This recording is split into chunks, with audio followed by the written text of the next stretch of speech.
Hello everyone, कैसे हैं आप लोग। स्वागत है आप सभी का इजी कुकिंग विथ बॉबी में। बनाते हैं एक लाजवाब सा नाश्ता, बच्चे भी खुश और बड़े भी खुश। बहुत थोड़ा डिफरेंट है लेकिन बहुत ही लाजवाब है। एक बार बनाना तो ज़रूर से बनता है, तो आइए मेरे साथ, चलिए मिलकर बनाते हैं एकदम बगैर अंडे का और बगैर किसी नॉनवेज का ये लाजवाब चीज़ बॉल्स है। आप इसे चीज़ बॉल्स बोल सकते हैं, पोटैटो चीज़ बॉल्स बोल सकते हैं, ये आपकी चॉइस है। आप क्या बोलेंगे मेरे को ज़रूर बताइएगा। यहाँ हमने ले लिया है 1 कप आटा। अगर आप चाहें तो आटे की जगह यानी गेहूं के आटे की जगह आप मैदा भी ले सकते हैं। इसमें हमने डाल दिया स्वाद के हिसाब से नमक, थोड़ी सी अजवाइन हाथ पर रब करके लगभग आधी छोटी चम्मच। इसके साथ ही हमने 1 छोटी चम्मच डाल दिया है चिली फ्लेक्स।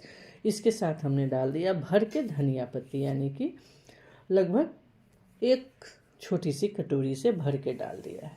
साथ में हमने लगभग 1 डेढ़ चम्मच डाल दिया है 1 बड़ा चम्मच से थोड़ा सा ज़्यादा मोयन। अच्छी तरह से कर लिया है मिक्स और थोड़ा थोड़ा पानी डालकर इसका एक सख्त सा डो लगा लिया है, क्योंकि ज़्यादा पानी डालने से डो तो बहुत पतला हो जाएगा या सॉफ्ट हो जाएगा, जबकि मेरे को सॉफ्ट आटा नहीं चाहिए। अब चलिए इसे ढक्कन लगा कर रख देते हैं। और हमने 5 आलू पहले से बॉईल कर लिया था, इसे हाथों से ही हमने मसल लिया है। अगर आप चाहें तो ग्रेट कर सकते हैं। इसमें हमने डाल दिया 1/4 टीस्पून हल्दी पाउडर, स्वाद के हिसाब से नमक, थोड़ी सी हमने डाल दी इसमें चाट मसाला पाउडर, थोड़ी सी चिली फ्लेक्स और ज़रा सा हमने डाल दिया है आधा छोटा चम्मच गरम मसाला पाउडर। और इसमें भी हमने डाल दिया है भर के धनिया पत्ती और साथ में हरी मिर्च एकदम फाइन चॉप करके, और इसे अच्छी तरह से मिक्स कर लिया है। और हाँ, थोड़ा सा हमने काला नमक भी डाल दिया है, आप स्वाद से के हिसाब से आप नमक टेस्ट कर लीजिए। अब चलिए इसके छोटे छोटे बॉल्स बना लेते हैं। तो सारे बैटर को हमने अभी नहीं बनाने हैं, तो आधा बैटर को हमने रख दिया है और आधा को लगभग 7 पीस हमने बॉल्स बना लिए हैं। अब चलिए नेक्स्ट प्रोसेस की तरफ चलते हैं। तो आटा को हमने रख दिया था सेट होने के लिए। चलिए चेक कर लेते हैं। तो आटा बहुत अच्छी तरह से सेट कर गया है। अब इसको हमने 3 इक्वल पार्ट्स में डिवाइड कर लेना है।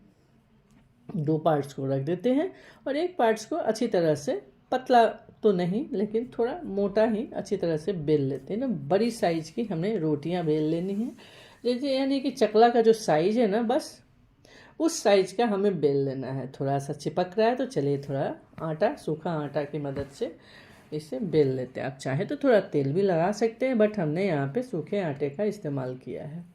तो धीरे धीरे करके चारों तरफ से बराबर से इसे बड़ा साइज का बेल लेना है। और यहाँ हमने इसे कट करना है एक कटोरी की मदद से। आप चाहें तो छोटी छोटी लोई बना करके छोटी छोटी पूड़ियाँ बना सकते हैं, लेकिन टाइम लग जाती है ना, और इस तरह से कट करके बनाने में टाइम की बचत होती है, इसलिए हमने ऐसे किया है। और जो साइड से जो आटे बच रहे हैं ना, वापस से उसे लोई बनाकर फिर से बेल लेंगे और इसी तरह से कट करके बना लेंगे। तो यहाँ फ़िलहाल तो हमने 3 पूड़ियाँ बना ली है। आप देख सकते हैं इसका मोटाई बहुत ज़्यादा मोटा नहीं है, बहुत ज़्यादा पतला नहीं है। चलिए इसे एक प्लेट में रख लेते हैं और नेक्स्ट प्रोसेस की तरफ चलते हैं। तो यहाँ हमने ले लिया है एक चीज़ स्लाइस और उसे बीच से कट कर लिया है। और जो हमने आलू का बॉल्स बनाए थे ना, उस बॉल्स में अंगूठे की मदद से हल्का सा गड्ढा कर दिया है और इस चीज़ बॉल्स को एकदम चारों तरफ से रोल करके इसके अंदर डालकर फिर से अच्छा सा बॉल बना लिया है। आप देख सकते हैं, है ना। अब इस बॉल्स को जो हमने अभी पूरियाँ बनाई है ना, उसके अंदर रखकर अच्छी तरह से फील करना है ना लाजवाब, बहुत टेस्टी। बनाकर तो देखिए, आप बार बार बनाना चाहेंगे। दूसरा बॉल्स भी इसी तरह से बना लेते हैं। तो इसी तरह से धीरे धीरे करके 7 बॉल्स हमने अभी तक बनाया था, सारे बॉल्स को बना लेते हैं। अब चलते हैं नेक्स्ट प्रोसेस की तरफ। तो जो हमने पूड़ियाँ बनाई थी, चलिए उसमें कैसे फिल करना है देख लेते हैं। बस धीरे धीरे चारों तरफ के एजेस को पकड़ के खींचते हुए हमें इसे बंद कर देना है। जैसे नॉर्मल हमने स्टफिंग डाल के जो पूड़ियाँ बनाते हैं ना, जो नॉर्मल स्टफिंग, बस सेम, और कोई इसमें बहुत बड़ी चीज़ नहीं है। बस सेम स्टाइल में इसे भी एजेज को अच्छी तरह से बंद करना है। हमें इसे बेलना नहीं है, इसलिए हल्का फुल्का कहीं फट भी जाए तो कोई टेंशन की बात नहीं है, उसे थोड़ा चिपका ले, नहीं तो चीज़ मेल्ट होकर बह सकता है। तो इसी तरह से अभी हमने एक बैच के सारे बॉल्स बना लेने हैं, यानी कि 7 बॉल्स हमने बना लेने हैं, फिर बाद में बनाएंगे क्योंकि अभी हमें उतनी ज़रूरत नहीं है। तो हाँ, जब तक मेरे बॉल्स बन रहे हैं तब तक चलिए आपसे एक छोटी सी रिक्वेस्ट कर लेते हैं। अगर आप मेरे चैनल पर नए हैं तो प्लीज़ इसे सब्सक्राइब ज़रूर कर लीजिएगा और हाँ, बेल आइकन को भी हिट कर दीजिएगा ताकि कोई भी नई वीडियो आएगी तो आपको नोटिफिकेशन मिल जाएगा। तो देखा आपने, बातों ही बातों में हमारे बॉल्स बनते जा रहे हैं और बहुत आसानी से बन जा रहे हैं। और इसे बनाना कैसे है ये तो सरप्राइज है। चलिए देखते हैं इसे कैसे बनाना है। तो इस तरह से हमारे सारे बॉल्स बनकर हो गए तैयार।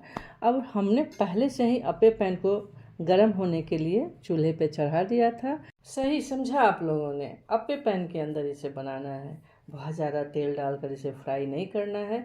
यहाँ हमारे 7 बॉल्स बनकर तैयार हो गए हैं और अपे पैन में भी गर्म हो गया है, तो थोड़ा थोड़ा ऑयल इसके अंदर हमने डाल देना है क्योंकि बहुत ज़्यादा फ्राई करने से बहुत सारे लोगों को प्रॉब्लम भी होती है और अपे पैन में बहुत लाजवाब तरीके से बन जाता है। अगर आपके पास अपे पैन नहीं है तो कोई दिक्कत की बात नहीं है, हल्का सा हथेली पे एकदम सॉफ्टली इसे चपटा कर ले और आप आराम से थोड़ी सी ऑयल डालकर आप तावे पे बना सकते हैं, कोई दिक्कत नहीं होगी, बहुत बढ़िया बनकर तैयार होगा। तो आप देख रहे हैं धीरे धीरे करके इसे एकदम स्मूथली इसे गोल गोल घुमाते हुए पलट लेना है। ये बराबर से चारों तरफ से इतना खूबसूरत और एकदम बढ़िया सा ब्राउन हो जाता है ना कि आप एक बार बनाकर ट्राई ज़रूर करना, बहुत लाजवाब बनता है। धीरे धीरे करके ये कलर पकड़ना शुरू कर दिया, यानी कि हमारा ये बॉल्स बन रहे हैं। इस बॉल्स को आपने क्या नाम देना है ये आपकी चॉइस है, मेरे को भी समझ में नहीं आ रहा है कि मैंने इसे क्या नाम देना है। फिलहाल चलिए इसको नाम दे देते हैं पोटैटो चीज़ बॉल्स। वैसे पोटैटो बॉल्स, पोटैटो चीज़ बॉल्स तो बहुत तरीक़ों से बनता है, लेकिन ये तो थोड़ा सा डिफरेंट है। देखा जाए तो ये आलू पराठा का एक नया वर्जन है। थोड़ा चीज़ डाल दिया, आप आलू पराठा जो बेल के बड़ा सा बनता है उसमें भी आप चीज़ ऐड कर सकते हैं। तो हमने यहाँ बॉल्स के रूप में चीज़ डालकर बना लिया है, तो है ना लाजवाब, डिफरेंट टाइप का आलू पराठा। तो चलिए इस तरह से हमारे सारे बॉल्स बनकर हो गए तैयार। अब इसे ट्रांसफ़र करते हैं एक दूसरे प्लेट में और नेक्स्ट बैच इसमें डाल देते हैं। फिलहाल हमारे पास जितने बॉल्स बनकर तैयार हो गए हैं, चलिए इसे फटाफट से सर्व करते हैं।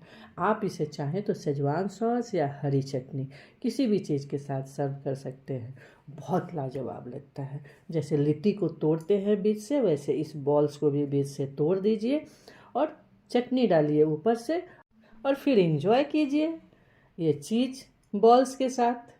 तो देरी किस बात की है, आप भी बनाइए और एंजॉय कीजिए अपने फैमिली एंड फ्रेंड के साथ। हमारी फिर से मुलाकात होगी एक नई रेसिपी के साथ, तब तक के लिए बाय बाय, हैप्पी कुकिंग।